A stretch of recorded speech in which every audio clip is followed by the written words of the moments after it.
Welcome to Ashritha education channel. ఈరోజు మన topic Nobel బహుమతులు. ఈ నోబెల్ బహుమతుల గురించి సంక్షిప్తంగా తెలుసుకుందాం.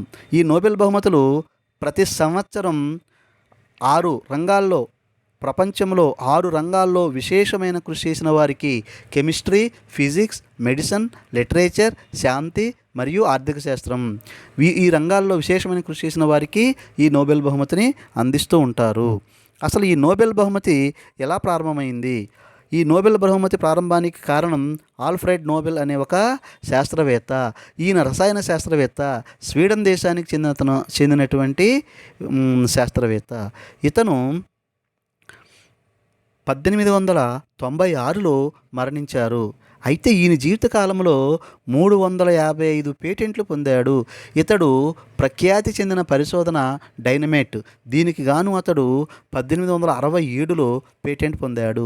ఇతడు పొందిన పేటెంట్ల మూలంగా విపరీతంగా ధనార్జన చేశాడు.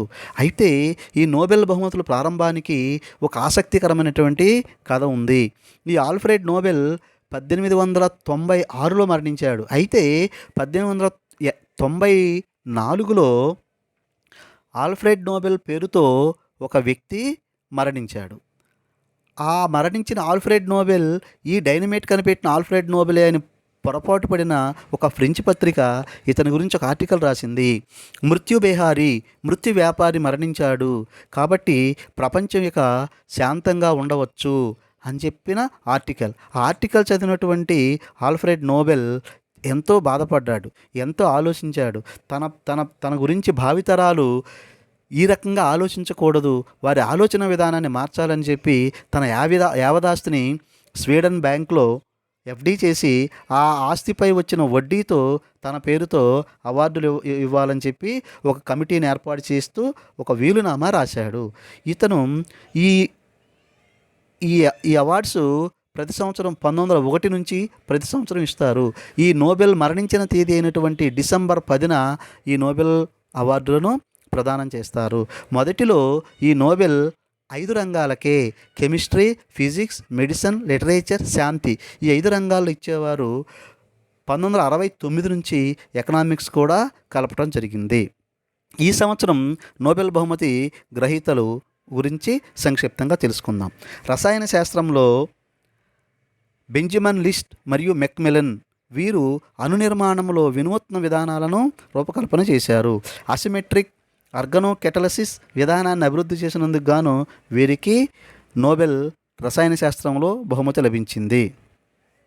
ఇక ఫిజిక్స్, భూభౌతిక శాస్త్రవేత్తలైనటువంటి సైకురో మనాబో, క్లాస్ హ్యాసల్మ్యాన్, జార్జియో ప్యారిస్ వీళ్ళు భూమి యొక్క, వాతావరణం యొక్క భౌతిక నమూనా కోసం వైవిధ్యాన్ని లెక్కించడం మరియు విశ్వసనీయంగా గ్లోబల్ వార్మింగ్ని అంచనా వేయడం అనే పద్ధతుల్ని వీళ్ళు కనిపెట్టడంతో వీరికి ఈ సంవత్సరం ఫిజిక్స్ నోబెల్ బహుమతి లభించింది. ఇక మెడిసిన్లో మాలిక్యులర్ బయాలజిమ్స్, ఈ మాలిక్యులర్ బయాలజిమ్స్ అభివృద్ధి చేసినందుకు డేవిడ్ జూలియస్ మరియు అర్ధం పటాపౌటియన్ వీరికి ఫిజియాలజీలో నోబెల్ బహుమతి లభించింది. ఇక సాహిత్య రంగంలో నోబెల్ పురస్కారాన్ని అబ్దుల్ రజాక్ గుర్నా, ఈయన ఆఫ్రికా వాసి. ఇంతవరకు 5 ఆఫ్రికన్ రచయితలకు సాహిత్య రంగంలో బహుమతి లభించగా ఈయన టాంజానియా వాసి. ఈయన తన 18వ ఏటే శరణార్థిగా బ్రిటన్కు వలస వెళ్ళిపోవటం జరిగింది. ఈ వలసవాదుల యొక్క వ్యధలను ఈయన చిత్రించిన ఆఫ్రికన్ రచయిత. ఇక శాంతి బహుమతి పాత్రికేయ రంగానికి చెందినది. నోబెల్ చరిత్రలో ఇంతవరకు 3 సార్లు మాత్రమే పాత్రికేయులకి ఈ బహుమతి లభించింది. ఒకటి 1907లోను, 2 1935లోను, ఇప్పుడు మళ్ళా 2021లోను లభించింది. ఫిలిప్పైన్స్ దేశానికి చెందినటువంటి మరియా రెసా మరియు రష్యా దేశానికి చెందినటువంటి దిమిత్రి మొరటో వీళ్ళకి నోబెల్లో శాంతి బహుమతి లభించింది. ఇక ఆర్థిక శాస్త్రం, ఈ ఆర్థిక శాస్త్రం అనేది 1969 నుంచి, అంటే దీనిని స్వీడన్లోని, అంటే మన దేశానికి కేంద్ర bank reserve bank of India, అట్లాగే స్వీడన్ దేశానికి కేంద్ర బ్యాంక్ అయినటువంటి రిక్స్ బ్యాంకు అప్పటికి స్థాపించి, అంటే ఇది 1668లో స్థాపించారు. అంటే 1968కి 300 సంవత్సరాలైన సందర్భంగా 1969 నుంచి ఈ అవార్డును ప్రదానం చేస్తున్నారు. కాబట్టి వీళ్ళు డేవిడ్ కార్డ్, జాషువా ఆంగ్రిస్ట్, గుయిడో ఎంబెన్స్ వీరు కనీస వేతనాలు పెంచడం వలన, అంటే ఉద్యోగులకి కనీస వేతనాలు పెంచడం వలన ఉపాధి ఏమీ తగ్గదని, వలసదారులకు ఉద్యోగాలు ఇవ్వడం వలన స్థానికుల వేతనాల్లో కోత పడదని వీరి పరిశోధనలు నిరూపించారు. ఈ ముగ్గురు ఆర్థిక శాస్త్రంలో సిద్ధాంతపరంగా కాకుండా అనుభవము, విశ్లేషణలతో చేసే పనిని పూర్తిగా మార్చివేశారని రాయల్ స్వీడిష్ అకాడమీ ప్రశంసించింది.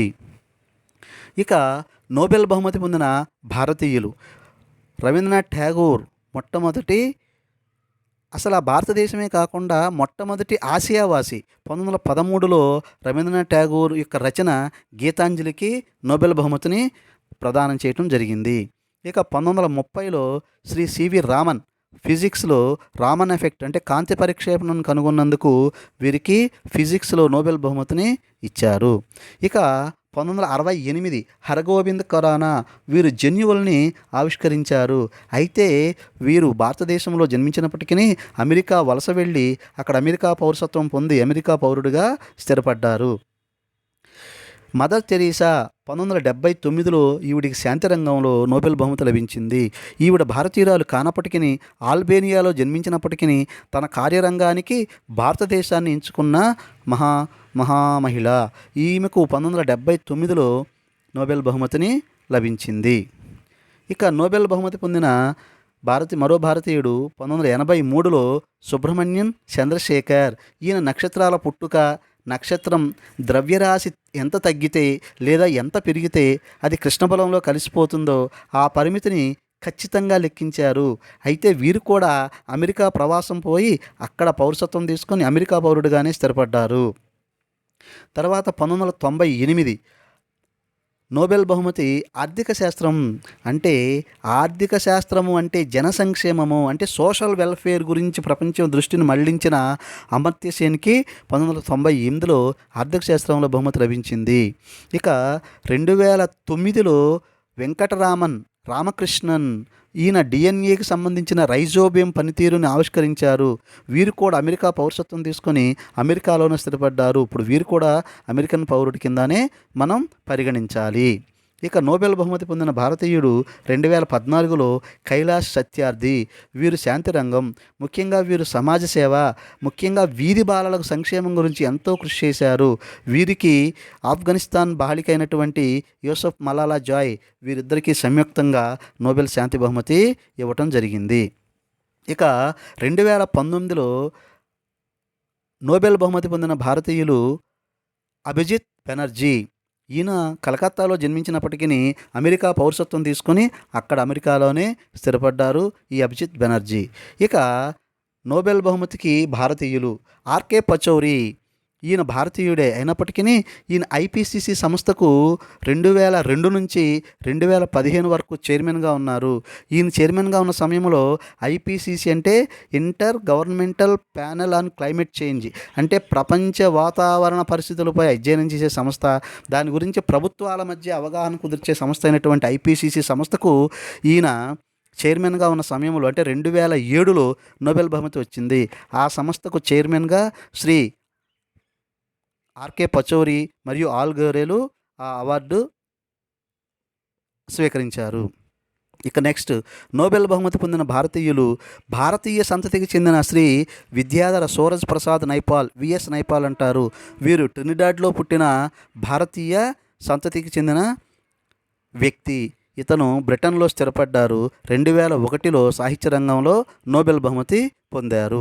ఇక నోబెల్ బహుమతికి భారతీయులకు గల సంబంధం శ్రీ అరవింద్ ఘోష్ గారు. ఈయన వందే మాతరం ఉద్యమంలో చాలా తీవ్రంగా అతివాదులు ఈయన పేరు 1943లో సాహిత్యము మరియు 1950లో శాంతికి నామినేట్ అయినప్పటికీ వీరికి నోబెల్ బహుమతి రాలేదు. ఇక నోబెల్ బహుమతిలో శ్రీ మహాత్మా గాంధీ.